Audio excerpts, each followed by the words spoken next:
გამარჯობა და კეთილი იყოს თქვენი მობრძანება Global Eye-ში. მე ნატაშა კირჩიკი ვარ და დღეს საღამოს გადავხედავთ ამ კვირაში მსოფლიოს მასშტაბით ყველაზე მნიშვნელოვან ამბებს.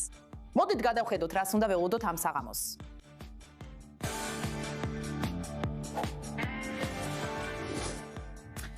დასრულდება თუ არა ოდესმე რუსეთ-უკრაინის ომი. როდესაც ორივე მხარე ცეცხლს აგრძელებს, ჩნდება კითხვები, ვის აქვს რეალურად უპირატესობა და სწორედ ამაზე ვაპირებთ დებატს. და მოგვიანებით, თუ თქვენ გეშინიათ, რომ ვერ შეძლებთ შემდეგი ავიაბილეთის შეძენას, მარტო არ ხართ. EasyJet ახლა ანცირებს საწვავის დეფიციტის შიშებს ზაფხულისთვის და აცხადებს, რომ ამ ეტაპზე დეფიციტის რისკი არ არსებობს. მიუხედავად იმისა, რომ ახლო აღმოსავლეთში არსებული დაძაბულობა ნავთობის ბაზრებს დაძაბულ მდგომარეობაში ამყოფებს. გარდა ამისა, აშშ-ში უბრალსდებს კუბის ლიდერ რაულ კასტროს მკვლელობაში, მაშინ როცა კუბა ცდილობს ფინანსურად გადარჩეს ამერიკის ახალი სანქციების ფონზე. ჩვენ ყველა დეტალი გვაქვს.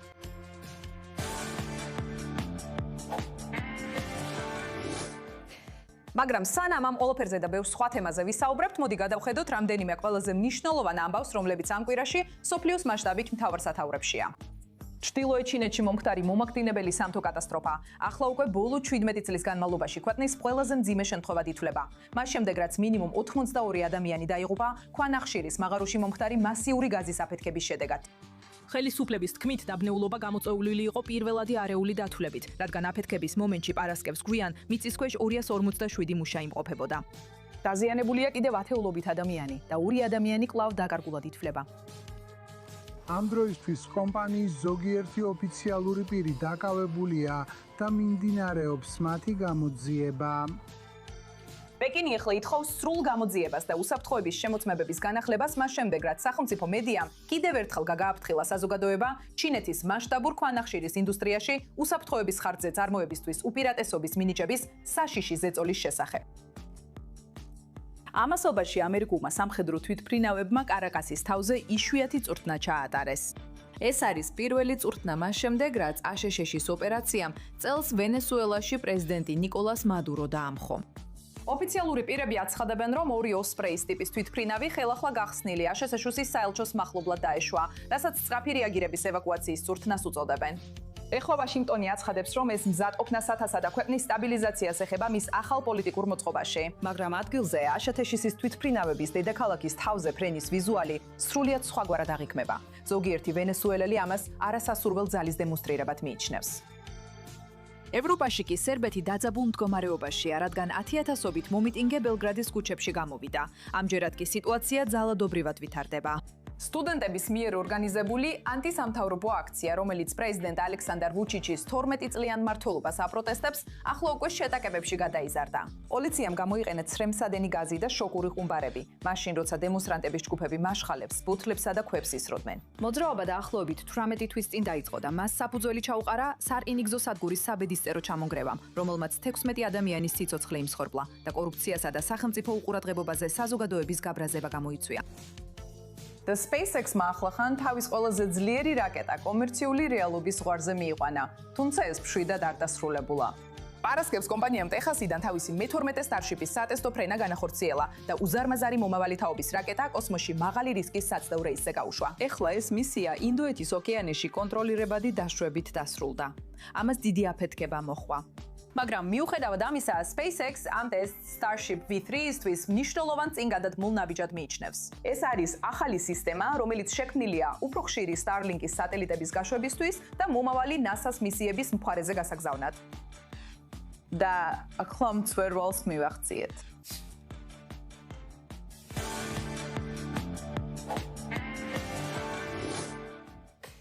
უკვე 4 წელზე მეტი გავიდა მას შემდეგ, რაც რუსეთმა უკრაინის წინააღმდეგ ომი დაიწყო. და მაშინ, როცა ორივე მხარე აგრძელებს ცეცხლის გაცვლას და ბოლო მასშტაბური დარტყმები როგორც მოსკოვს, ისე კიევს შეეხო, რუსეთიდან სულ უფრო მეტი ინფორმაცია ვრცელდება, რაც მიუთითებს, რომ ზეწოლა შესაძლოა საბოლოოდ პრეზიდენტ ვლადიმერ პუტინზეც აისახოს.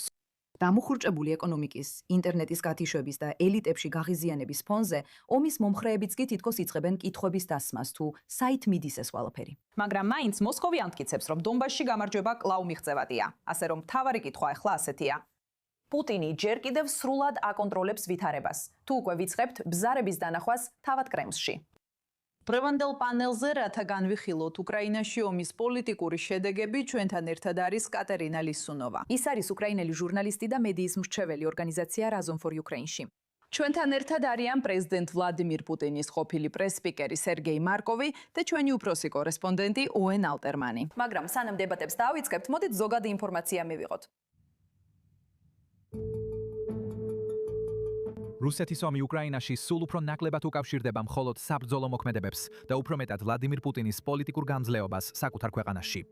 პუტინმა ნათლად განაცხადა, რომ მას კვლავ სურს დონბასის სრული კონტროლი, როგორც ომის მთავარი მიზანი, მაგრამ ამ მიზანს მძიმე ფასი აქვს. რუსეთის დანაკარგი მუზრდება. უკრაინა უფრო ღრმად ურთხამს რუსეთის ტერიტორიაზე და ომი უკვე აღარ არის ის, რასაც მოსკოვი სრულად შეძლებს თავის მოსახლეობას დააშოროს. წლების განმავლობაში პუტინი უძლებდა დარტყმებს, რომლებიც სხვა ლიდერს შეიძლება დაემუქრებინა. სანქციები, სამხედრო წარუმატებლობები, საერთაშორისო იზოლაცია, თუნდაც შეიარაღებული ამბოხი. მაგრამ ამ ყველაფრის მიუხედავად კრემლის სათავეში მყოფი ადამიანი გადარჩა, თუმცა ზეწოლა იზრდება. თუ რუსეთი ვერ მიაღწევს თავის მიერ გამოცხადებულ ომის მიზნებს და თუნდაც ისეთ ადგილებში, როგორიცაა ყირიმი, სადაც რუსეთი უკვე 10 წელზე მეტია მყარა დაკონტროლებს, მისი გავლენა შესუსტდება. მოუწევს თუ არა პუტინს საბოლოოდ თავისი ამბიციების შემცირება. თუ უკრაინული დარტყმები კვლავაც აღწევს რუსეთის ქალაქებს, ეს ომისადმი მხარდაჭერას გაამყარებს, თუ რუსებს მის წინააღმდეგ განაწყობს. და თუ მსხვერპლის რაოდენობა კვლავ იზრდება, როდის გახდება ხარჯი კრემლისთვისაც კი მიუღებელი. ომი ჯერ კიდევ არ არის დასასრულის ფაზაში, მაგრამ პოლიტიკური კითხვა სულ უფრო აქტუალური ხდება. დათვლილია თუ არა პუტინის პრეზიდენტობის დროები. კარგით, ყველას მოგესალმებით. ეხლა დავიწყებთ ჩვენს 30 წამიან სწრაფ რაუნდს. თითოეულ ჩვენს პანელისტს ექნება 30 წამი, რომ უპასუხოს დებატის პირველ კითხვას. და ეს კითხვა ასეთია: დათვლილია თუ არა პუტინის პრეზიდენტობის დღეები? კატერინა, გთხოვ დაიწყე. მადლობ ნატაშა. დიახ, მისი დღეები დათვლილია რამდენიმე ძალიან მარტივი მიზეზის გამო.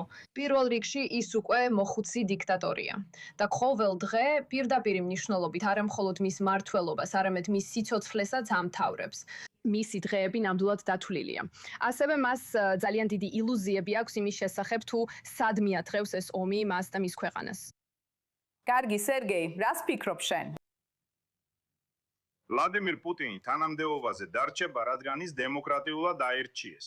და ყველა მიცის, რომ პუტინის ხარდაჭერა ძალიან მაღალია. ეხლა ეს ცოტა შემცირდა, მგონი 75-დან 68-მდე დაახლოებით ასე, მაგრამ ის მაინც ყველაზე პოპულარულ ევროპელ ლიდერად რჩება მთელ მოსახლეობაში. და ხალხი ძალიან უჭერს მხარს მის იდეას, რომ უკრაინული არალეგალური ნეონაცისტური, ტერორისტული რეჟიმი უნდა დაიშალოს და განეიტრალდეს. კარგი, ვენ, დაიცვე. 30 წამი. ნატაშა, შეიძლება პუტინის ეპოქის დასასრულს უფრო ახლოს ვიყოთ, ვიდრე დასაწყისთან, მაგრამ ეს არ ნიშნავს, რომ დასასრულიც ახლოსაა. შეხედე, ცხადია, პუტინს სახში და ფრონტის ხაზზეც პრობლემები აქვს, მაგრამ საბოლოო ჯამში რუსეთი მაინც დიდი ძალაა. უკრაინას სამართლიანად ამაყობს იმით, რაც დრონების ომში გააკეთა და იმით, რამდენად თვითკმარი გახდა და უკრაინას ნამდვილად აქვს ბერკეტები. მაგრამ ნატაშა, საბოლოო ჯამში უკრაინას არ აქვს ტრამპის კოზირი. სიტყვაზე თამაში განზრახიყო. კარგი, ეხლა მსურს ეს დისკუსია უფრო გრძელ პასუხებზე გადავიტანოთ, ავარ გვაქვს 30 წამიანი ტაიმერი, მინდა ვისაუბროთ პოლიტიკურ სისუსტეზე. პოლიტიკური სისუსტის ნიშნები, გამოკითხვები, რომლებიც ახლა ჩნდება რუსეთიდან და თითქოს მიუთითებს, რომ პუტინი შეიძლება კარგავს იმ ხარდაჭერას, რაც ადრე ჰქონდა, დააშორებს თუ არა აშშ-ის პრეზიდენტ ტრამპს პუტინს და დაახლოებს უკრაინასთან. კატერინა? პირველ რიგში მინდა დავიწყო იმით, რომ უკრაინა დღეს ერთ-ერთი ყველაზე მასშტაბური თავდასხმის შემდეგ გაიღვიძა, რაც აქამდე მომხდარა, განსაკუთრებით კი კიევი. და ერთ-ერთი საუკეთესო მაგალითი იმისა, თუ რამდენად ილუზიებშია რუსეთი და პუტინი, არის ის ფაქტი, რომ ისინი ბალისტიკური რაკეტებით უთევენ. კიდევ ერთხელ, სამოქალაქო ობიექტებია, არა სამხედრო სამიზნეები. და ისინი ამ სამიზნეებზე ძალიან ბევრ ფულს ხარჯავენ. იმ დროს, როცა მათსაოსავე ტერიტორიაზე ხდება თავდასხმები, უკრაინული ძალების საპასუხო დარტყმები და იმავე ღამით სულ უფრო მეტი ნავთობგადამამუშავებელი ქარხანა ხდება სამიზნე, რაც საკმაოდ ნათლად აჩვენებს, რომ რუსეთის მთავრობას თავისი ხალხი არ აინტერესებს, მაგრამ ძალიან აინტერესებს უკრაინის კულტურულად და ტერიტორიულად განადგურება. ამერიკის პრეზიდენტის პოზიციას რომ დაუბრუნდეთ, საბოლოოდ დღის ბოლოს პრეზიდენტი ტრამპი მიხვდება, რომ უკრაინას უპირატესობა აქვს და ის ამას გაიგებს. პირველ რიგში ამერიკელი ხალხის საკეთილდღეოდ, ამერიკის მომავლისთვის, რადგან სწორედ აქ არის მომავალი. და ეს არის ის, რაც საბოლოოდ მოხდება, რადგან დონალდ ტრამპს უყვარს თავისი ქვეყანა, უყვარს თავისი ხალხი და ამას უახლოეს მომავალში ვიხილავთ. სერგეი, რა არის შენი პასუხი ამაზე? პირველ რიგში არ ფიქრობ, რომ ნამდვილად გონიურულ ადამიანს შეუძლია დაიჯეროს ის, რაც ჩვენს კოლეგამ კიევიდან თქვა. რადგან ყოველი შემდეგი წინადადება ეწინააღმდეგება წინადადებას. რა თქმა უნდა, ეს უბრალოდ პროპაგანდაა ძალიან რადიკალურ ფორმაში.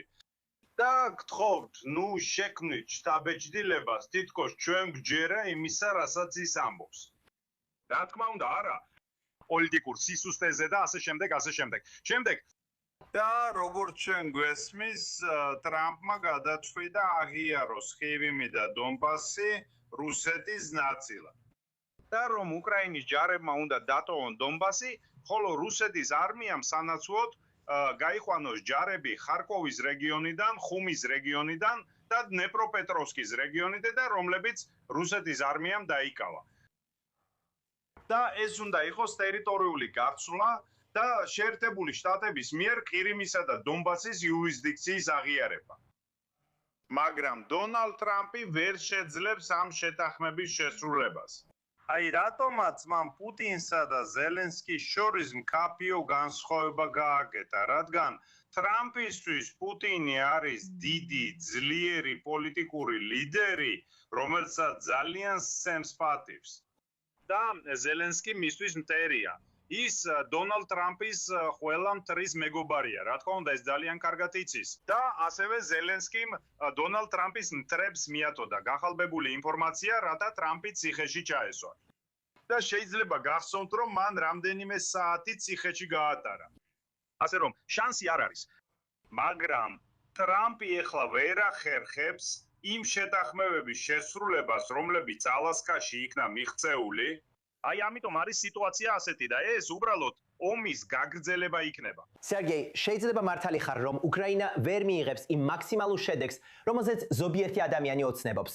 უახლეს პერიოდში დრონების წარმატების, ახლო აღმოსავლეთის ქვეყნებისთვის დახმარებისისა და იარაღის მხრივ უფრო მეტი თვითგმარობის ფონზე უკრაინა გარკვეულწილად ისრაელის მაგალითს იღებს და სწავლობს, რამდენად მნიშვნელოვანია თავდაცვის ინდუსტრიის განვითარება და თვითგმარობა. უკრაინის მიერ გაკეთებული მართლაც შთამბეჭდავია.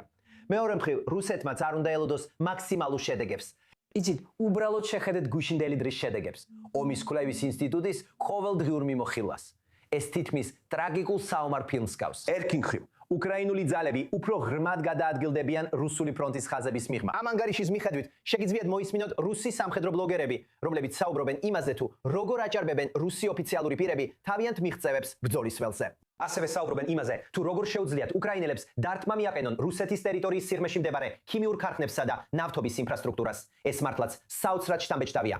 მეორე მხრივ, ამ ანგარიშში გამოტოვებულია ის, რაც მანამდე მოვისმინეთ. რუსეთის თავდასხმები კიევზე მათ შორის, როგორც კიევ ინდეპენდენტის ილია პონომარენკო ამბობს, კიევის ჩერნობილის მუზეუმზე. გული გეწურება, როცა ხედავ, რომ ეს ობიექტები განადგურდა და შესაძლოა მშვიდობიანი მოქალაქეებიც დაიღუპნენ.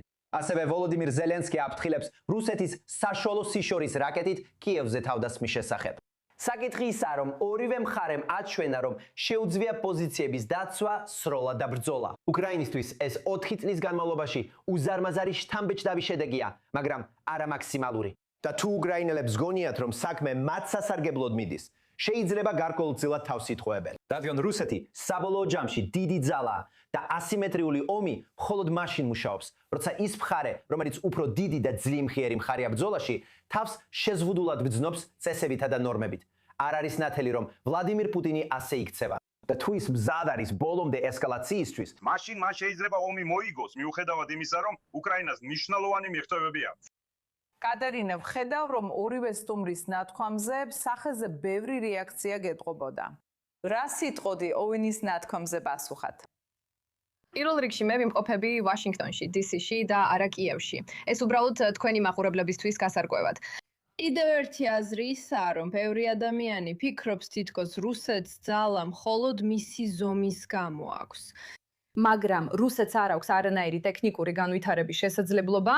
რუსეთის ერთადერთი რესურსი ყოველთვის იყო მისი ბუნებრივი რესურსები, რომელსაც პირდაპირ მიწიდან იღებენ და ყველას ყიდიან, მაგრამ ტექნოლოგიებსა და სხვა განვითარებაში არასდროს ჰქონია უპირატესობა და ამას ეხლა ძალიან ნათლად ვხედავთ. ასევე ზომა, თუ ომზე ვსაუბრობთ, ეხლა ძალიან უარყოფითად მოქმედებს რუსეთზე, რადგან მათ უბრალოდ არ ყოფნით საჰაერო თავდაცვის საშუალებები, რომ ყველა საჭირო სამხედრო და ეკონომიკური ობიექტი დაიცვან.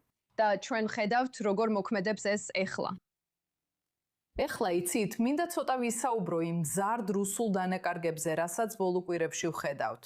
იცით, ჩვენ მოვისმინეთ, როგორ ახსენა UN-მა ეს უფრო ღრმა უკრაინული დართმები, რომლებიც ბევრ შემთხვევაში რუსეთის ისეთ ნაწილებს შეეხო, რასაც არ ელოდნენ, ან შეიძლება ითქვას, რომ ბევრს ეგონა უკრაინას არ ექნებოდა შესაძლებლობა დაეტყა. ჩემი კითხვა სერგეისთვის ასეთია.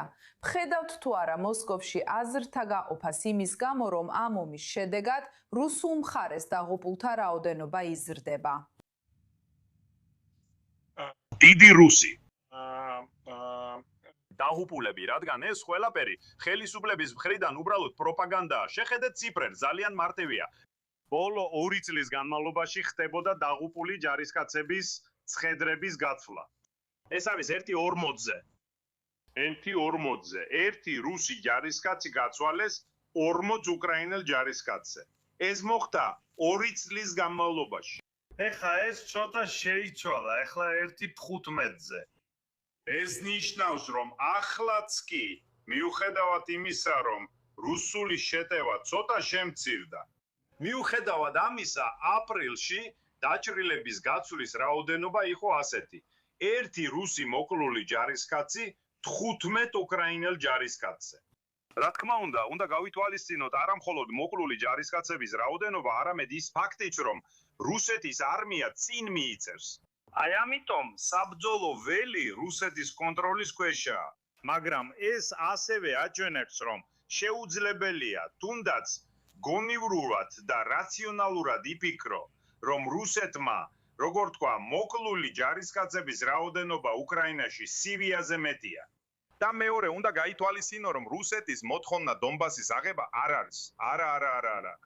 რუსეთის მოთხოვნაა, რომ უკრაინა იყოს დემოკრატიული, ნორმალური, ნეიტრალური ქვეყანა და არა ნეონაცისტური ტერორისტული რეჟიმი, როგორიც ახლა. აი რატომ არის თავისუფალი და სამართლიანი არჩევნები რუსეთის მოთხოვნა? მართლმადიდებელი ებრაელების წინააღმდეგ პოლიტიკური რეპრესიების შეწყვეტა. მართლმადიდებელ ებრაელებზე რუსეთის მოთხოვნა. სერგეი, პოლიტიკური რეპრესიების შეწყვეტა რუსული ენის წინააღმდეგ, რომელიც მშობლიური ენაა რუსეთის 70%-ისთვის. კარგი. სერგეი, მინდა რაღაც კითხო. კარგი. მოდი.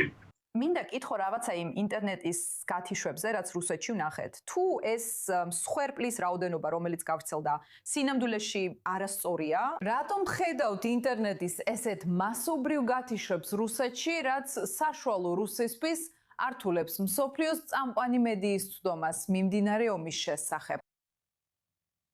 რუსი მსხვერპლების რაოდენობა არ შემცირებულა, მაგრამ ბევრად ნაკლებია ვიდრე უკრაინელი მსხვერპლების რაოდენობა.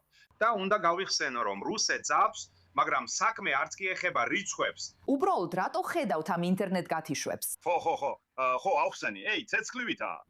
რუსეთში ჯერ კიდევ არ არის მასობრივი მობილიზაცია, როგორც უკრაინაში, არამედ მხოლოდ მოხალისეები მიდიან ომში ამ წლების განმავლობაში, გარდა ერთი თვისა ომის დაწყებიდან. და თუ ინტერნეტს შეხედავთ, რუსეთი ეხლა ცდილობს შექმნას საკუთარი სუვერენული მესენჯერი, რადგან ხელისუფლებაში მყოფი ადამიანები ფიქრობენ, რომ ეს პოლიტიკურად ძალიან საშიშია. თუ მთავარი მესენჯერები დასავლეთის ქვეყნების კონტროლის ქვეშაა, რომლებიც ფაქტობრივად მონაწილეობენ ჰიბრიდულ და პროქსი ომში რუსეთის წინააღმდეგ, ამიტომაც მიდის ეს პროცესი წინ. მაგრამ რუსების უმეტესობა, რა თქმა უნდა, სხვა მესენჯერებს იყენებს და არსებობს რამდენიმე ბევრი, რადგან ეს დახურულია. და რაც შეეხება მობილურ ინტერნეტს, მას უკრაინული დრონები დასამიზნებლად იყენებენ. აი ამიტომ არის ეს გარკვეულწილად შეზღუდული, ხალხი ძალიან უკმაყოფილოა ამით, მეშინია საუბრის, ჩვენ ბევრს საუბრობდით. მაგრამ მიუხედავად ამისა ისინი იღებენ რომ ეს რეალობაა. და ეს სხვათა შორის რეალობა იქნება ევროპულ ქვეყნებშიც რამდენიმე წელიწადში. კატერინა, გსურდა პასუხი გაგეცა იმაზე, რაც სერგეიმ ეხლა თქვა. გულისხმობ მართლა, ალბათ მხოლოდ ერთი რამ შემიძლია ვთქვა, ეს არის ის ფაქტი, რომ რუსები არ იღებენ თავიანთი მოკლული ჯარისკაცების ცხედრებს და იმ რაოდენობით, რამდენიც იქნა მოკლული, ეს კიდევ ერთი ნიშანია იმისა, რომ ისინი უბრალოდ არ ზრუნავენ საკუთარ ხალხზე. და ისინი ალბათ არც კი იციან, საკმაოდ დიდი ალბათობაა, რომ მათ შესაძლოა არც კი იცოდნენ ნამდვილი დანაკარგების რაოდენობა, იმიტომ რომ ისინი იბრძვიან ამ ილუზორულ ომში. და ეს კიდევ ერთი ფაქტია, რომ უბრალოდ ის ფაქტი, რომ ისინი არ სურთ ან ვერ იღებენ იმდენს, რამდენიც იღუპება, ან შეიძლება ვერც პოულობენ იმ ცხედრებს. ეს სინამდვილეში ძალიან სამწუხარო სურათია იმ მდგომარეობის, რომელსაც ახლა რუსეთში ვხედავთ. და მინდა მოგცე საშუალება, რომ უპასუხო სერგეი, გთხოვ გააგრძელე. ის იტყუება. მან უბრალოდ მოიტყუა. ფიქრობ, ყველა მიცის, რომ ის უბრალოდ იტყუება. და გინდა რომ ამაზე რეაგირება მოახდინო. დიახ, რა თქმა უნდა, რამდენიმე პუნქტი. პირველ რიგში სერგეი, უნდა გითხრა, როგორც ისრაელს და როგორც ებრაელს წარმოუდგენლად შეურაცხყოფელია, როცა უკრაინის მთავრობას ნაცისტურად მოიხსენიებენ. ვიცი, რომ ამას ებრაელებისადმი დრული განწყობით ან ანტისემიტიზმის მოტივით არაკეთებ. ეს ვიცი. მაგრამ ვფიქრობ და მგონია, რომ ამაში მარტო არ ვარ, რომ წარმოუდგენლად მიუღებელია გარკვეულწილად ნაცისტების მემკვიდრეობისა და საშინელების დაკნინება. როცა ამი არ ვიხს უკრაინის მთავრობას აკრავ, რომელიც ჩემი აზრით აშკარად არ იმსახურებს ამას.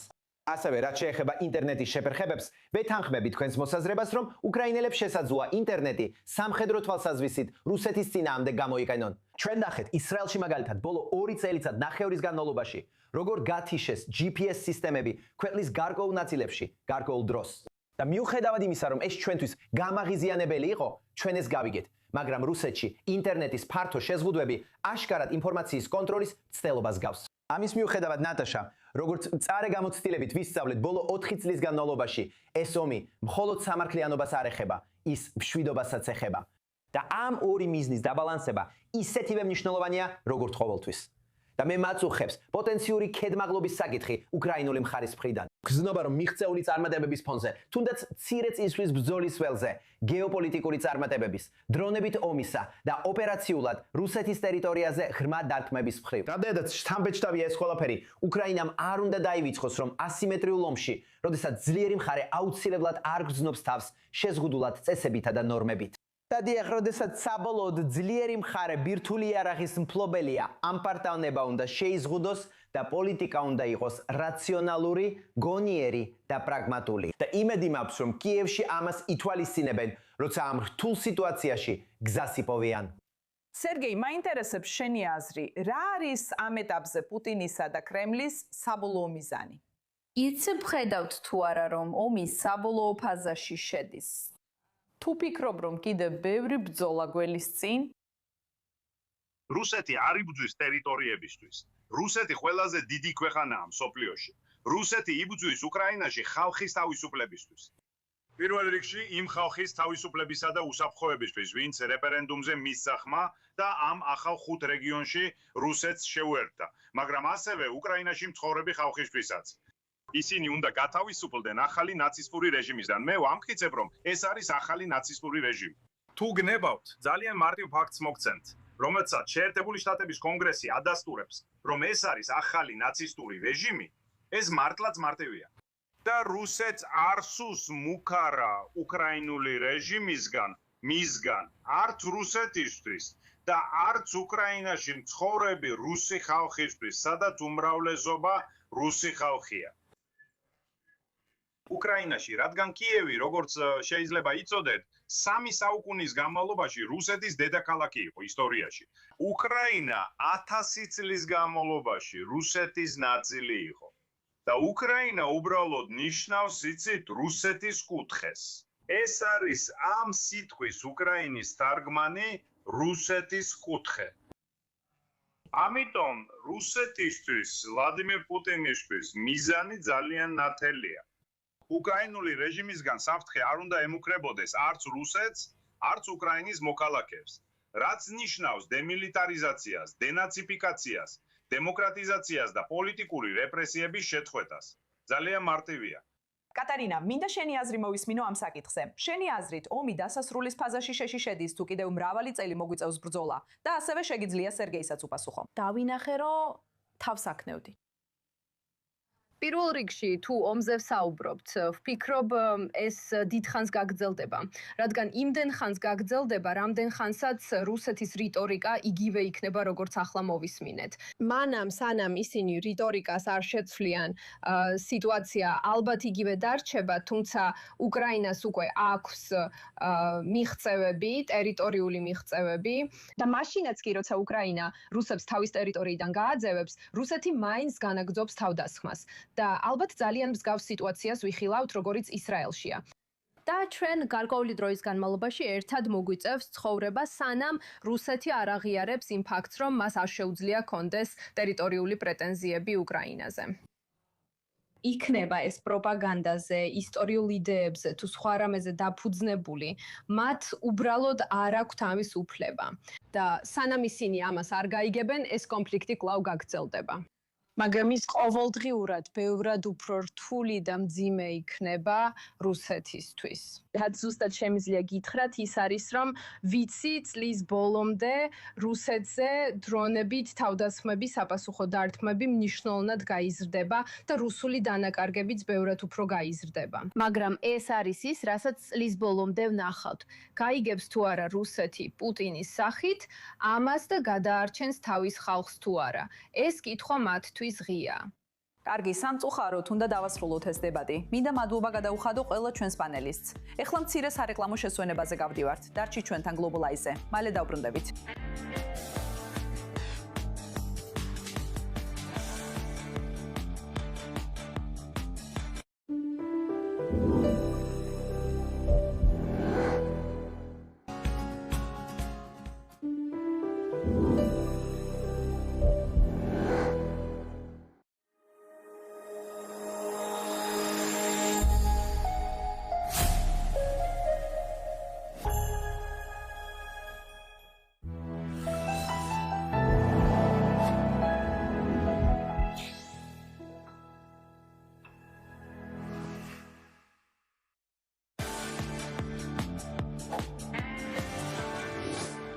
და ჩვენ დავბრუნდით გლობალაიზზე. მე ვარ ნატაშა კიერჩიკი და მადლობა რომ ჩვენთან დარჩით.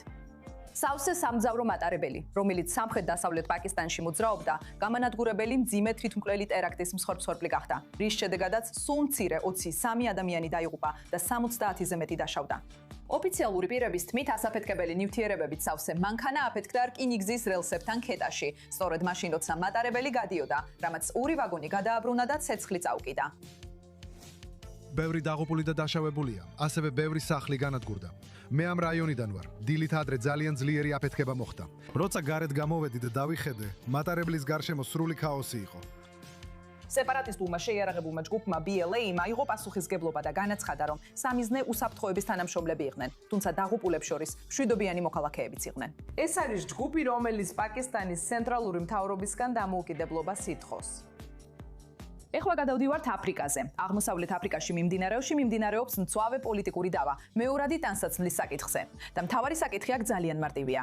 მთავრობები ამბობენ, რომ დასავლეთიდან შემოსული იაფი იმპორტის ნაკადი თითქმის შეუძლებელს ხდის ადგილობრივი ტექსტილის ინდუსტრიის შექმნას. ჩინოვნიკები ამტკიცებენ, რომ მიუხედავად იმისა, რომ ეს სამუშაო ადგილებს ქმნის, ძირითადად ქვეყნებს დაბალი ღირებულების გადაყიდვაზე დამოკიდებულს ხდის და არა წარმოებაში. და სწორედ ამიტომ გახდა უგანდა ბოლო ქვეყანა, რომელმაც მეორად ტანსაცმელზე 30%-იანი გადასახადი დააწესა. ხარდამჭერები ამბობენ, რომ ეს ადგილობრივ ინდუსტრიას და გარემოს დაიცავს, მაგრამ კრიტიკოსები აფრთხილებენ, რომ ამან შეიძლება მომხმარებლებისთვის ის მიუწვდომლად გააძვიროს წარმოების უფრო ღრმა პრობლემის მოუგვარებლად. ეხლა კანადა ბოლო 10 წლეულების განმავლობაში ეროვნული ერთობის ყველაზე დიდ გამოცდას აწყდება, რადგან ამ ოქტომბერში ნავთობით მდიდარი ალბერტას პროვინცია კენჭს უხრის. დარჩეს თუ არა კანადის შემადგენლობაში, თუ დამოუკიდებელ სახელმწიფოდ იქცეს. და დაიწყო სამართლებრივი პროცესი შესაძლო დამოუკიდებლობის რეფერენდუმისკენ. ეხლა ეს ინიციატივა გაჩნდა მას შემდეგ, რაც ასობით ათასმა ალბერტელმა ხელი მოაწერა პეტიციებს, რასაც საფუძვლად დაედო ენერგეტიკული პოლიტიკით, გადასახადებითა და იმით გამოწვეული უკმაყოფილება, რასაც ბევრი ოტავას ფედერალურ ჩარევას უწოდებს. მე ძლიერ ერთგული ვარ როგორც ალბერტას, ასევე კანადის, მაგრამ ნამდვილად მჯერა, რომ ჩვენი ქვეყანა ბევრად უფრო ძლიერი და წარმატებულია, როდესაც ვცემთ პატივს პროვინციების უფლებებს და ვაძლევთ მათ საშუალებას თვითონ მართონ საკუთარი თავი მინიმალური ფედერალური ჩარევით. ალბერტელები არა ოტავა, კვებეკელები არა ოტავა და ყველა სხვა პროვინციას უნდა მიეცეს ძალა, რომ თავად აკონტროლონ საკუთარი გზა და ბედი. სეპარატისტი ლიდერები ამტკიცებენ, რომ ალბერტა კანადას უფრო მეტს აძლევს, ვიდრე უკან იღებს და ზოგიერთმა მათგანმა კი აშშ-სთან უფრო მჭიდრო კავშირების იდეაც წამოაყენა. ეხლა მთავარი კითხვა. რა ზუსტად დაფრინავს შეზღუდულ სამხედრო საჰაერო სივრცეში? ეს კითხვა კვლავ ყურადღების ცენტრშია მას შემდეგ, რაც პენტაგონმა გამოაქვეყნა კიდევ ერთი მნიშვნელოვანი პარტია, ადრე გასაიდუმლოებული ამოუცნობი მფრინავი ობიექტების დოკუმენტებისა. მათ შორის ინფრაწითელი ვიდეო, სადაც ჩანს უცნაური მფრინავი ობიექტები აშშ-ის სამხედრო თვითმფრინავების სიახლოვეს გადატვირთულ ტერიტორიებზე. ოფიციალური პირები ამტკიცებენ, რომ ჯერ კიდევ არ არსებობს მტკიცებულება უცხოპლანეტური სიცოცხლის შესახებ, მაგრამ ასევე აღიარებენ, რომ ამ შემთხვევათაგან ბევრი კვლავ აუხსნელია. ერთ-ერთი ეხლად გამოქვეყნებული ანგარიში კი აღწერს ნათელ სფეროებს, რომლებიც როგორც ამბობენ, სამხედრო მისიის დროს გამანადგურებელ თვითმფრინავებს მისდევდნენ. ეს დოკუმენტები გამჭვირვალობისკენ მიმართული ინიციატივის ნაწილია, რომელიც პრეზიდენტმა დონალდ ტრამპმა დაავალა. მისი თქმით, ამერიკელმა საზოგადოებამ თავად უნდა გადაწყვიტოს ციტატა, რა ჯანდაბა ხდება. ეხლა კი ყურადღება გავამახვილოთ მსოფლიოს რამდენიმე მთავარ ამბავზე, რომლებიც შესაძლოა ამ კვირაში გამოგჩათ.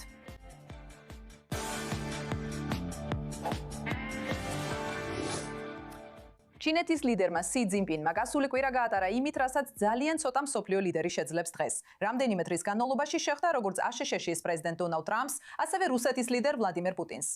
ეხლა კი ცნობები მიუთითებს, რომ ჩინეთის პრეზიდენტი შესაძლოა შემდეგ ჩრდილოეთ კორეაში გაემგზავროს სამიძე კიმ ჩენ ინთან, რაც კიდევ უფრო გაამყარებს პეკინის როლს გლობალური დიპლომატიის ცენტრში. დროის შერჩევა აქ ძალიან საინტერესოა, რადგან ჩინეთი სულ უფრო მეტად ცდილობს წარმოაჩინოს თავი როგორც ერთადერთი დიდი ძალა, რომელსაც ჯერ კიდევ შეუძლია ყველა მხარესთან საუბარი. ვაშინგტონი, მოსკოვი, თეირანი, პიონგიანი. სოფლიო უფრო და უფრო ფრაგმენტული და არასტაბილური ხდება, მაგრამ სიმბოლიზმის მიღმა აქ ძალიან რეალური სტრატეგიული კითხვებია.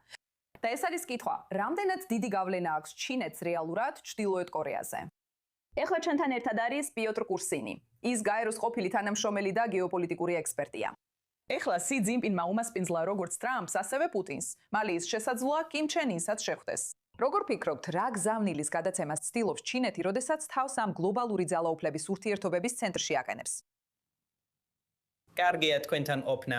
ვფიქრობ, ყოველთვის საინტერესოა ვცადოთ გავიგოთ, რა ხდება ისეთი ადამიანების თავში, როგორიცაა სი ძინპინი, პუტინი, ტრამპი. ესენი არიან ის ადამიანები, ვისაც შეიძლება ძლიერ ლიდერებად უწოდოთ. იცით, ადამიანები, რომლებსაც შეუძლიათ უფრო ცენტრალიზებული მმართველობის ფორმაზე ლიდერობა, ან ტრამპის შემთხვევაში ამისკენ სწრაფვა. ფიქრობ, სი ძინპინის შემთხვევაში ეს ყველაფერი დიდწილად მის ეროვნულ აღორძინების იდეას უკავშირდება. იმ აზრს, რომ ჩინეთმა უნდა აღიდგინოს თავისი დიდება დამცირების საუკუნის შემდეგ. და სი ძინპინი არის ადამიანი, რომელიც გაიზარდა მაო ძედუნის და დიდი ნახტომის ეპოქაში. მან ჩინეთი ძალიან რთულ პერიოდში ნახა. და ვფიქრობ, ეს მნიშვნელოვნად გავლენას ახდენდა მის აღზრდაზე. მისი მამა მთავრობაში მუშაობდა.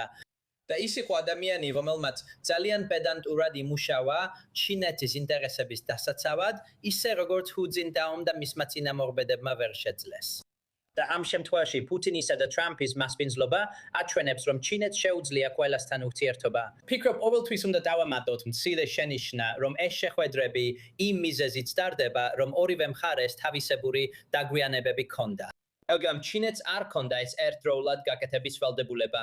ის ფაქტი, რომ პუტინი და სი ერთმანეთს შეხვდნენ და ეს შეხვედრა 20 მაისს დაიგეგმა, რაც ჩინურ ენაში ჟღერადობით მიყვარხარს უკავშირდება, ძალიან განზრახული ნაბიჯია. და ვფიქრობ, ეს ნათლად ათვლენებს, რომ სი ტრამპთანაც ურთიერთობდა, მაგრამ მას პუტინთან შეხვედრა უფრო სურდა თუ აზრი აქვს ამას. და ნამდვილად შემიძლია დაგიდასტუროთ, რომ ეს ორი ადამიანი განიხილავდა სის გამოცდილებას ტრამპთან, როგორ მოექცნენ მას, როგორ მართონ და მანიპულირონ მასთან და ასე შემდეგ. ესე რომ ეს ნამდვილად მნიშვნელოვანი ბოლო რამდენიმე კვირა იყო პეკინისთვის. ეხლა მინდა უფრო დეტალურად ვისაუბროთ ჩრდილოეთ კორეაზე. ჩრდილოეთ კორეამ ახლახან შეცვალა თავისი კონსტიტუცია. მათ ამოიღეს ნებისმიერი მითითება სამხრეთ კორეასთან გაერთიანებაზე. რას გეუბნებათ ეს და როგორ შეიძლება იმოქმედოს ამან იმაზე, თუ როგორ ჩაატარებენ პეკინი და კიმ ჩენ ინი საბოლოოდ ამ ტიპის შეხვედრას? საინტერესოა, ჩრდილოეთ კორეა, ანუ კიმ ჩენ ინს უყვარს ყურადღების ცენტრში ყოფნა, ხომ ასეა? ჩვენ წარსულში ვხედავდით მის მცდელობებს, რომ მნიშვნელოვანი ყოფილიყო გლობალურ სისტემაში, გლობალურ საზოგადოებაში. და ნამდვილად უცნაურია, რომ ჩრდილოეთ კორეაზე არანაირი საუბარი ან ყურადღება არ არის, თუ გავითვალისწინებთ, რამდენად ფრაგმენტულია და ქაოტურია მსოფლიო. ყველაფრის გათვალისწინებით, რაც ირანში, უკრაინაში და სხვაგან ხდება. ამ შეხვედრაზე ნამდვილად საინტერესო იქნება, როგორ მოიქცევა კიმ ჩენ ინი, რადგან აქამდე ყურადღება ასე კარგად იყო გადატანილი სხვაგან. ჩრდილოეთ კორეაზე ყურადღების ცენტრი არ ყოფილა. ამიტომ ფიქრობ, რომ თავარი ის არის, უბრალოდ დავაკვირდეთ, როგორ მოიქცევა ის და მორჩა. მაგრამ სანამ კონკრეტულად ჩინეთზე გადავიდოდე, ერთი ნიუანსია. რუსეთ-ჩრდილოეთ კორეის ურთიერთობა ბოლო რამდენიმე წელში წარმოუდგენლად სწრაფად და ინტენსიურად გაღრმავდა. ჩრდილოეთ კორეელები ძალიან აქტიურად არიან ჩართული რუსულ ომში. რუსები დიდი ხანი ცდილობდნენ უარყოფას, რომ ასე იყო. და შემდეგ აშკარად გახდა ნათელი, რომ 10,000 ჩრდილოეთ კორეელი ეხმარებოდა. არა უბრალოდ სიმბოლურად ან ლოგისტიკურად, არამედ პირდაპირ ფრონტის ხაზზე. კურსკში, როცა უკრაინელებმა დიდი ტერიტორია აიღეს ამ პროვინციაში, რუსეთის ოლქში, ასე რომ თავარი ისაა, რომ ჩინეთს ეს ურთიერთობა არასდროს მოსწონდა. ჩინეთი არის სტატუს კოს ძალა. ზოგი ამტკიცებს, რომ ის სარგებლობს საერთაშორისო სისტემით ისეთი, როგორიც არის. თუმცა ცდილობს ოდნავ შეცვალოს იგი, რათა შეასუსტოს აშშშ-ის ჰეგემონური სტატუსი. მაგრამ ის არ არის ისეთი უგუნური ან დამანგრეველი, როგორც ჩრდილოეთ კორეელები ან რუსები. ამიტომ ჩინეთს ეს ურთიერთობა ნამდვილად არ მიუღია გულით. ამიტომ, როდესაც საქმე ეხება მეორე მუხლს, რომელიც განსაზღვრავს ჩრდილოეთ კორეის ტერიტორიას, ეს ფაქტობრივად უზარმაზარი და ჩემი აზრით არასაკმარისად გაშუქებული ცვლილებაა იმაში, თუ როგორ უყურებს ჩრდილოეთ კორეა გაერთიანებას სამხრეთ კორეასთან. და ეს პრობლემაა ჩინეთისთვის, რადგან ჩინეთს ეც არ უნდა ყურადღების ცენტრში ყოფნა, მას არ უნდა არეულობა საკუთარ საზღვარზე. მას თავისი შიდა პრობლემები აქვს, მაგრამ რა თქმა უნდა, ირანის, რუსეთის და ამ მოვლენების გლობალური ეკონომიკური შედეგების ნარჩენები რასაც ჩინეთი ცდილობს დაასტაბილუროს საკუთარი ინტერესებისთვის. მაგრამ რა თქმა უნდა, თუ ჩრდილოეთ კორეა პრობლემად იქცევა, ეს კიდევ ერთი თავის ტკივილია სი ძინპინისთვის. კარგი, მინდა დიდი მადლობა გადაგიხადოთ ბიოტ, რომ შემოგვიერთდით და გაგვიზიარეთ თქვენი ხედვა. ძალიან საინტერესო იყო. მოგვიდავს დაველოდოთ და ვნახოთ, თუ ეს შეხვედრა მართლაც შედგება. მაგრამ ახლა სრულიად განსხვავებულ თემაზე გადავდივართ, მეგობრებო. თუ ზაფხულის არდადეგების დაჯავშნას აჯიანურებდით იმის შიშით, რომ ახლო აღმოსავლეთის კონფლიქტმა შეიძლება ისევ შეაფერხოს ფრენები ან ბილეთების ფასები ძალიან გაზარდოს, ნუ იდარდებთ. ნამდვილად მარტო არ ხართ. ევროპის ავიაკომპანიები ახლა უმკლავდებიან დიდ ენერგეტიკულ შოკს, მას შემდეგ, რაც სპარსეთის ყურეში მიმდინარე ბრძოლებმა ფაქტობრივად შეაფერხა მარშრუტები, რომლებიც ხორმუზის სრუტესთან იყო დაკავშირებული, რაც რა თქმა უნდა რეაქტიული საწვავის მიწოდების მთავარი არტერიაა. ეხლა საწვავის ფასები ერთ მომენტში თითქმის გაორმაგდა და ევროპაში რეალური შიშებია დეფიციტის გამო, მაგრამ EasyJet-ის აღმასრულებელი დირექტორი ამბობს, რომ მგზავრებს პანიკა არ უნდა დაეწყოთ. ის ამტკიცებს, რომ ფრენები ამ ზაფხულსაც დაგეგმილივით გაგრძელდება. მიუხედავად ამისა, ავიაკომპანიები აფრთხილებენ, რომ მოგზაურები სხვანაირად იქცევიან. უფრო დიდხანს ელოდებიან დაჯავშნამდე, ყურადღებით აკვირდებიან ფასებს და ცდილობენ გაარკვიონ, არის თუ არა ეს გეოპოლიტიკური კრიზისი, დროებითი არეულობა, თუ რამე ისეთი, რაც შეიძლება სამომავლოდ მგზავრობის ხარჯებს მნიშვნელოვნად შეცვალოს. ეხლა მინდა გადავიდე ეკონომისტ ალექს კოენზე, რომელიც სტუდიაში შემოგვიერთდა, რათა დაგვეხმაროს გავიგოთ, რას ნიშნავს საბოლოოდ ეს გაზრდილი საწვავის ფასები და მომხმარებელთა შფოთვა. აქ საკმაოდ არაერთგვაროვანი გზავნილებია. როგორც ადამიანი, რომელსაც მოგზაურობა უყვარს, შემიძლია გითხრათ, რომ რა თქმა უნდა ისრაელიდან მივფრინავ. ბილეთს ბოლო წუთამდე არ ჯავშნი, რადგან არასდროს იცი რა მოხდება. მაგრამ ცხადია, ეს სულ სხვა გამოცდილებაა მათთვის, ვინც საზღვარგარეთ იმყოფება. ავიაკომპანიები ამბობენ, რომ ამ ეტაპზე საწვავის დეფიციტი არ არის, მაგრამ ავიაკეროსინის ფასები მაინც მნიშვნელოვნად გაიზარდა. თქვენი აზრით, რამდენად დიდ ზეწოლას ახდენს ეს ავიაკომპანიებზე, მათ მოგებაზე და ბილეთების ფასებზე? უკვე ვხედავთ ბილეთების ფასების ზრდას? ეს საკმაოდ უხერხული დროა ავიაკომპანიებისთვის. როგორც თქვენ ახსენეთ, ზოგიერთი მთავარი აეროპორტის ჰაბი დაიხურა, განსაკუთრებით სპარსეთის ყურეში, მაგალითად დუბაიში და სხვაგან. ზოგიერთი ავიაკომპანია გაკოტრდა, Spirit Air-ი, Magnific Charter-ი, Joy Air-ი, ასე რომ საუბრობთ მინიმუმ 3 ავიაკომპანიაზე, რომლებიც გაკოტრდნენ. და როგორც თქვით, ფასები იზრდება და ხალხი ნამდვილად გაღიზიანებულია. ამიტომ ამ განცხადებას ძალიან სერიოზულად არ უნდა მოვეკიდოთ, რადგან არ არის ისე თითქოს ამ დირექტორებმა იციან რა მოხდება პოლიტიკურად აშშ-სა და ირანს შორის. მათ არ იციან რა მოხდება ჰორმუზის სრუტესთან, ან მსგავს საკითხებთან დაკავშირებით. ისინი უბრალოდ ცდილობენ ხალხი დაამშვიდონ. თქვენ გთხოვთ, ბილეთები ადრე იყიდეთ, რომ ჩვენ მშვიდად დავიძინოთ, ვიცოდეთ, რომ რეისებს ნამდვილად შევავსებთ. ის რაც მათ შეუძლიათ გაითვალისწინონ არის ის ფაქტი, რომ გლობალური ეკონომიკა ძალიან აგრესიულია. ასე რომ, როდესაც ნავთობის ფასები იზრდება, თქვენ მოულოდნელად ხედავთ ნავთობის ახალ წყაროებს. განსაკუთრებით კი აშშ გახდა ნავთობისა და გაზის მთავარი ექსპორტიორი. იგივე ხდება სამხრეთ ამერიკაშიც და ასე შემდეგ. ამიტომ რადგან ყურეში ნავთობი ძალიან იაფია, მაგრამ ეხლა ყურე შეზღუდულია ხორმუზის სრუტის გამო, თქვენ მოულოდნელად ხედავთ, რომ უფრო ძვირი ნავთობი კონკურენტუნარიანი ხდება. და ეს კარგია, რადგან მოულოდნელად მიწოდება გარკვეულწილად ანეიტრალებს ხორმუზის სრუტის პრობლემას. ამიტომ ვფიქრობ, ეს კარგი ამბავია, მაგრამ ამას სიფრთხილით უნდა მიუდგეთ. იცით, რა თქმა უნდა, ვისმენთ ცნობებს, რომ ადამიანები ფრენებს უფრო გვიან ჯავშნიან. კიდევ ერთხელ თქვი, ჩემი გამოცდილება, მეც გამიკეთებია ასე, უბრალოდ კონფლიქტის გარშემო არსებული გაურკვევლობის გამო. რას გვიჩვენებს ეს მომხმარებელთან დობის შესახებ ამ ეტაპზე? და უკვე ვხედავთ, რომ ავიაკომპანიები მთლიანად ინდუსტრია ზიანს იღებს. ზიანი უკვე მიიღეს. ბევრმა ავიაკომპანიამ იზარალა, EasyJet-მა იზარალა, Air France-მა, კატარის ავიახაზებმა დიდი თანხა დაკარგეს გაუქმებული ფრენების გამო. ამიტომ საკმაოდ ბევრი ავიაკომპანია შეზღუდულ მდგომარეობაშია. ზოგმა ავიაკომპანიამ ნავთობის ფასების მერხეობისგან თავი დაიზღვია, რაც მათთვის მნიშვნელოვანი რამაა. ამიტომ ზოგმა ავიაკომპანიამ წინასწარ იზრუნა ამაზე. კიდევ ერთი პრობლემა დაბალი დოლარია. რადგან ბევრი ავიაკომპანია დოლარში ირებ გადახდებს და ეს შეიძლება მალანზე ცუდად აისახოს. იმის მიხედვით, როგორი ხდიან ნავთობისა თუ სხვა მომსახურებისთვის, რომელსაც იღებენ. ასე რომ ისინი ძალიან არასტაბილურ გარემოში მუშაობენ. ხანდახან ამას იდეალურ ქარიშხალს უწოდებენ, როცა ნავთობის დეფიციტია, ნავთობი ძვირია და დოლარი კი მკვეთრად იკლებს. ამიტომ ეს გაურკვევლობა იწვევს უამრავ კრიზისს, რომლებიც დაუყოვნებლივ უნდა მოგვარდეს. სწორია. მაგრამ ვფიქრობ, ისინი კარგად გაართმევენ თავს. ზოგიერთ მათგანს კი სპეციალური აპლიკაციები აქვს, რომლებიც თავდაპირველად ამინდის კრიზისებისთვის შეიქმნა, მაგრამ ისინი სრულიად გამოსადეგია ნავთობის, ომის და სხვა ელემენტების შემთხვევაში. კარგი, ეხლა მინდა უფრო ფართო თვალით შევხედო გლობალურ ეკონომიკურ მდგომარეობას, მხოლოდ ავიარეისების მიღმა. რომელი სხვა ინდუსტრიებია ამჟამად კონფლიქტით ყველაზე მეტად დაზარალებული? ან რომელი სფეროებია, რომლებზეც მომხმარებლებმა უნდა მიაქციონ ყურადღება?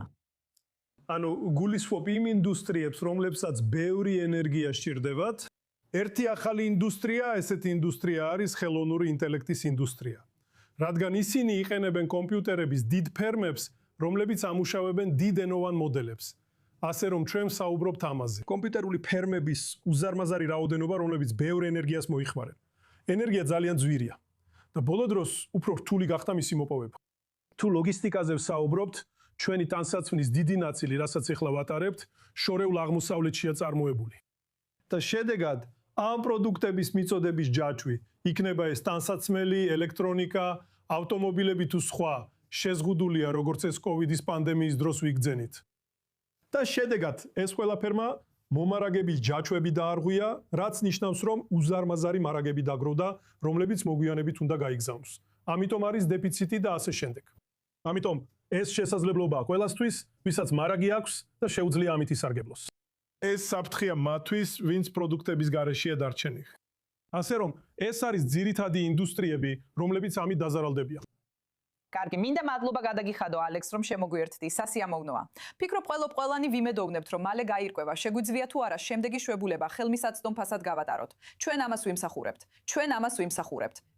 ამას ვიმსახურებთ. კარგი. ეხლა გადავდივართ ჩვენს შემდეგ ამბავზე. შეერთებული შტატების ბავშვთა საავადმყოფოებში სპეციალურად გაწვრთნილი ძაღლები უკვე სრულ დანაკვეთზე ხდებიან სამედიცინო ჯგუფების წევრები. ისინი ეხმარებიან პატარა პაციენტებს ტკივილის, სტრესისა და შიშის გადალახვაში და ნამდვილად მოგინდებათ ამის ნახვა. შეხედეთ. სპეციალურად გაწვრთნილი ძაღლები სულ უფრო ხშირად ჩნდებიან ბავშვთა საავადმყოფოებში. ისინი არა მხოლოდ რამდენიმე წუთით სტუმრობენ, არამედ სრულ განაკვეთზე მუშაობენ სამედიცინო გუნდებთან ერთად. New York-ის Mount Sinai Kravitz-ის ბავშვთა საავადმყოფოში ძაღლები, როგორიცაა აისი და სამერი, სპეციალური პროგრამის ნაწილია, რომელიც მიზნად ისახავს, რომ საავადმყოფო პატარა პაციენტებისთვის ნაკლებად საშიში იყოს. ესენი ჩვეულებრივი მოხალისე თერაპიული ძაღლები არ არიან. ესენი სპეციალურად გაწვრთნილი საავადმყოფოში მომუშავე ძაღლები არიან, რომლებიც თავიანთ მომლელებთან ერთად კვირაში 40 საათამდე მუშაობენ და მათ უშვებენ საავადმყოფოს ისეთ სენსიტიურ ზონებში, სადაც მოხალისე ძაღლებს ჩვეულებრივ არ უშვებენ. ეს ძალიან განსხვავდება ტრადიციული მოხალისეობრივი შინაური ცხოველებით თერაპიის პროგრამისგან. მოხალისეთა პროგრამაში ძაღლები მოდიან კვირაში მაქსიმუმ 1-3 საათით და პაციენტებს სტუმრობენ. ჩვენი დაწესებულების ძაღლები გაწვრთნილნი არიან, როგორც მომსახურების ძაღლები, რომ იმუშაონ სპეციალურად საავადმყოფოს გარემოში. მიზანი მარტივია.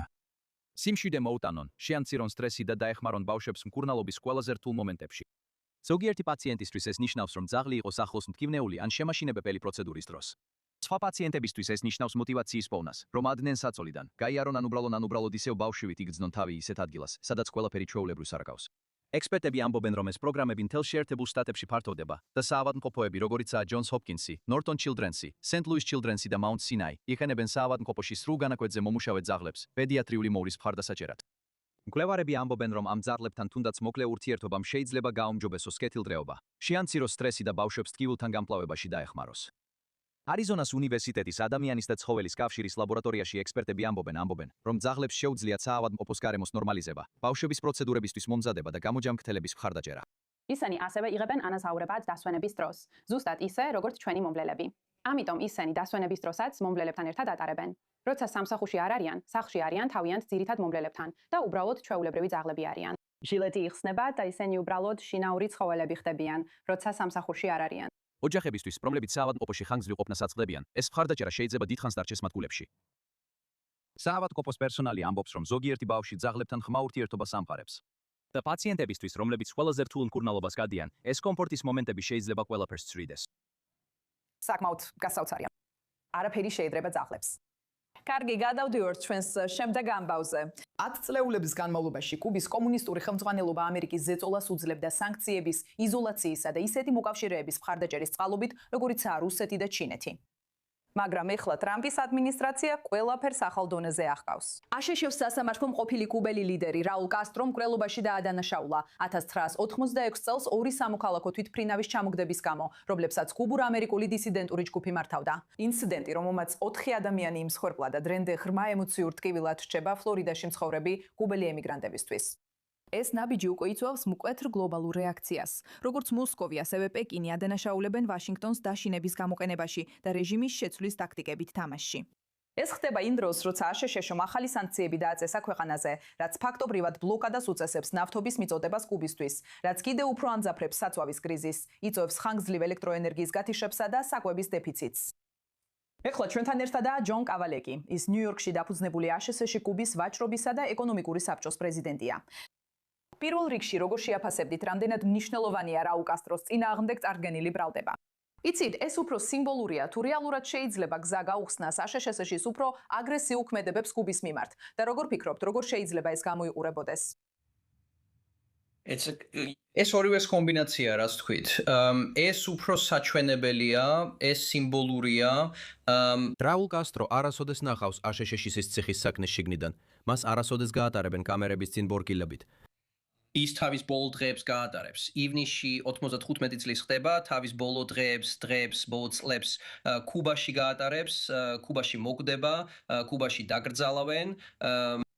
მაგრამ სიმბოლურად პრეზიდენტი ტრამპი შეძლებს თქვას, რომ ეს მოხდა 1986 წელს, ბილ კლინტონის, დემოკრატის დროს. შემდეგ გაგრძელდა ისე, რომ არაფერი მომხდარა ჯორჯ ბუშის რესპუბლიკელის დროს, შემდეგ ობამას დემოკრატის დროს, შემდეგ ბაიდენის დემოკრატის დროს და ეხლა ტრამპის დროს. ამიტომ პრეზიდენტი ტრამპი ძალიან კონცენტრირებულია როგორც თავის პირველ, ისე მეორე ვადაზე. ყოველთვის ან აკეთებს იმას, რაც მისმა წინამორბედებმა არ გააკეთეს, ან აუქმებს იმას, რაც მათ გააკეთეს. ან მის შემთხვევაში ისინი სუსტები იყვნენ, სულელები იყვნენ, უგუნურები იყვნენ და ის რაღაცას გის რაღაცას გააკეთებს. ამიტომ ეს დემონსტრაციულობა, სიმბოლიზმი, განსაკუთრებით სამხრეთ ფლორიდაში მცხოვრები ადამიანებისთვის ძალიან მნიშვნელოვანია. რაც შეეხება თქვენს მეორე ნაწილს, ანუ გამოიწვევს თუ არა ეს პოტენციურად მეტ სანქციებს ან ადმინისტრაციის ქმედებებს, პასუხია დიახ. ჯერა თუ არა რომ შეერთებული შტატების სამხედრო გზით შეეცდება რაულ კასტროს დაჭერას, როგორც იანვარში ნიკოლას მადუროს შემთხვევაში სცადეს? არა. მაგრამ ეს სიმბოლურია, ეს იმიჯსა და აღქმას ეხება. სასაცილოა. რა გაძლევს ამაში ესეთ თავდაჯერებულობას? ცხადია, არავის ჰქონდა მოლოდინი, რომ მადუროს ამერიკული ძალები დააკავებდნენ. რა განასხვავებს რაულ კასტროს ამ ეტაპზე? ერთი მიზეზი ისაა, რომ ნიკოლას მადურო ვენესუელის მოქმედი პრეზიდენტი იყო. და ისევ მაშინდელი პრეზიდენტი ტრამპი ყურადღებას ამახვილებს იმიჯზე. Nicolas Maduro იყო ვენესუელა. ვენესუელა იყო Nicolas Maduro. ის დიდი იყო, ფიზიკურად ძალიან თვალშისაცემი იყო. ის ატარებდა საინტერესო კოსტიუმებს. და ის რაც კომიქსების პერსონაჟს გავდა, მაგრამ ვენესუელას მართავდა. ამიტომ პრეზიდენტმა რამდენიმე თვე დახარჯა ვენესუელას სანაპიროსთან არმადის შეკრებაში. შევიდა, დააკავა ის და ახლა ნიუ-იორკში დაკავების ცენტრშია. Raul Castro ამჟამად სახელმწიფოს მეთაური არ არის. ის 2008 წელს გადადგა, ბოდიში 2016 წლამდე იყო. ის ყოფილ თავდაცვის მინისტრია, მაგრამ ეხლა პენსიაზეა. ეხლა ამბავი ასეთია. მნიშვნელობა არ აქვს პენსიაზეა თუ არა. ის მაინც მართავს ყველაფერს. ის ისევ აკონტროლებს ქვეყანას. მისი ოჯახიც აკონტროლებს ქვეყანას. მაგრამ რეალობა ისაა, რომ წახვიდე და დააკავო 95 წლის კაცი, რომელიც არც სახელმწიფოს მეთაურია და არც მთავრობის ხელმძღვანელი. მხოლოდ იმიტომ, რაც 30 წლის წინ მოხდა. is did resources მოითხოვს. და კითხვა ესეთია. ვენესუელაში პრეზიდენტმა ტრამპმა თქვა, რომ ჩვენ ნავთობს ვირებთ. მართალია. კუბაში ეს ძირითად პოლიტიკური გაკოტრებაა. თქვენ ვალებს იღებთ, ამიტომ ვფიქრობ ეს შედის გათვლებში. ჯონ, ბოლო კითხვა, რომელიც მინდა დაგისვა არის ის, ფიქრობ თუ არა, რომ ტრამპი საერთოდ ღილავს მიგრანტულ კრიზისზე, თუ კუბა სრულად დაინგრევა აშშ-ის ბლოკადის და სანქციების გამო, რასაც ჩვენ ხედავთ? საერთოდ არა. და მიზეზი ისაა, რომ ამ პრეზიდენტს მიგრაცია იარაღად მიაჩნია. და ის მზადაა გამოიყენოს ყველაფერი და ნებისმიერი რამ. აშშ-ის სამხედრო არსენალიდან, მათ შორის აშშ-ის საზღვაო ფლოტი და სანაპირო დაცვა. ესე რომ თუ კუბის მთავრობა განზრა ხან კუბის მთავრობის მიმდინარე პოლიტიკისა და სანქციების, ასევე პრეზიდენტ ტრამპის დამატებითი სანქციების შედეგად თუ დაიწყებოდა კიდევ ერთი მაგალითად მარელის ნავების გადმოსმა 1992 წელს, ან ბასარას კრიზისი ბუშის მმართველობის წლებში, რომ ამ პრეზიდენტი გაგზავნიდა საზღვაო ძალებს და სანაპირო დაცვას ფლორიდის სრუტეში და ისინი ყველას უკან დააბრუნებდნენ. ამიტომ კუბის მთავრობას ეს აღარ აქვს როგორც იარაღი და პრეზიდენტ ტრამპისთვის ეს თითქოს კრიპტონიტივითაა. იცით, ის იტყოდა რაღაც ამ სტილის. აბა სცადეთ, რადგან მე პირდაპირ ეთერში ვაჩვენებ, როგორ ვაბრუნებთ ხალხს უკან. მნიშვნელობა არ აქვს, საიდან მოდიან ისინი. თუ ისინი აქ არ არიან ლეგალურად, თუ ისინი აქ არ არიან კანონის ფარგლებში, ისინი ეს არ არის ბერკეტი, რომლის იარაღად გამოყენებაც კუბის მთავრობას შეუძლია. კარგი, მინდა დიდი მადლობა გადაგიხადოთ ჯონ, რომ შემოგვიერთდით. ძალიან საინტერესო იყო თქვენი მოსაზრების მოსმენა. სამწუხაროდ უნდა გადავიდეთ ჩვენ შემდეგ ამბავზე და ეს საკმაოდ უცნაური ამბავია. იშვიათი ალბინოსი კამეჩი, რომელსაც დონალდ ტრამპი შეარქვეს ბანგლადეში ეიდა ლათას წინ, მოულოდნელად ვირუსული ატრაქცია გახდა. შეხედეთ. იშვიათი ალბინოსი კამეჩი ძალიან ნაცნობი მეტსახელით მოულოდნელად ვარსკვლავი გახდა ბანგლადეში. ეიდა ლათას წინ ხალხი შეიკრიბა დაკას მახლობლად, რომ ენახათ თითქმის 700 კილოგრამიანი ცხოველი, რომელსაც ადგილობრივად დონალდ ტრამპს ეძახიან. მიზეზი: მისი ფერმკრთალი სხეული, ვარდისფერი ცხვირი და განსაკუთრებით გრძელი ქერათმის კულული, რომელიც შუბლზე ეშვება. ბევრი ვიზიტორის თქმით, ეს გარეგნობა მათ შეახსენათ აშშ-ის პრეზიდენტის ცნობილი ვარცხნილობა. სინამდვილეში ჩემი კამეჩი, რომელიც ვირუსულად გავრცელდა და რომელსაც დონალდ ტრამპი დავარქვი, 10 თვის წინ საქონლის ბაზრიდან ვიყიდე. ეს სახელი ჩემმა პატარა ძმამ დაარქვა მის ვარცხნილობის გამო. ის ვირუსულად გავრცელდა და ბევრი ადამიანი მოვიდა მის სანახავად. ჩემი პატარა ძმა. ალბინოსი კამეჩები ბანგლადეში იშვიათად ითვლება, სადაც უმეტესობა კამეჩებისა მუქი კანისაა. ამან ეს ცხოველი კიდევ უფრო გამორჩეულად აქცია ათასობით პირუტყვს შორის, რომლებიც ეიდა ლათასთვის ამზადებდნენ. და როცა კამეჩის ფოტოები ინტერნეტში გავრცელდა, ხალხიც მოიმატა, რის შედეგადაც მსხვერპლშეწირვის ცხოველი ადგილობრივ ვირუსულ ვარსკვლავად იქცა. მას ქმარი ქვია. ეს სიმბოლური სახელია. რეალურად ადამიანს და ცხოველს შორის შედარება არასოდეს შეიძლება. ეს უბრალოდ სიმბოლური სახელია, რომელიც სითბოსა და სიყვარულის გამო დავარქვით. ბოლოს კამეჩი ცოცხალი წონით გაიყიდა 550 ბანგლადეშურ დაკად კილოგრამზე, რაც დაახლოებით $4.50. მათთვის, ვინც მის სანახავად მოვიდა, მიზიდულობა მხოლოდ მისი იშვიათობა არ იყო, არამედ უცნაური ნაზავი პოლიტიკის, პოპ-ტურისადისა და ფესტივალის ტრადიციისა, რომელიც ერთ ძალიან უჩვეულო კამეჩში იყო გაერთიანებული. უნდა თქვა, რომ ის ძალიან საყვარელი კამეჩია და მისი ვარცხნილობაც მომწონს. მას ნამდვილად აქვს რაღაც განსაკუთრებული. კარგი მეგობრებო, ეს იყო ყველაფერი ამჯერად გლობალ აიდან. მე ვარ ნატაშა კიშჩიკი. მადლობ რომ შემოგვიერთდით. შევხვდებით მომავალ კვირას და გქონდეთ შესანიშნავი დღე.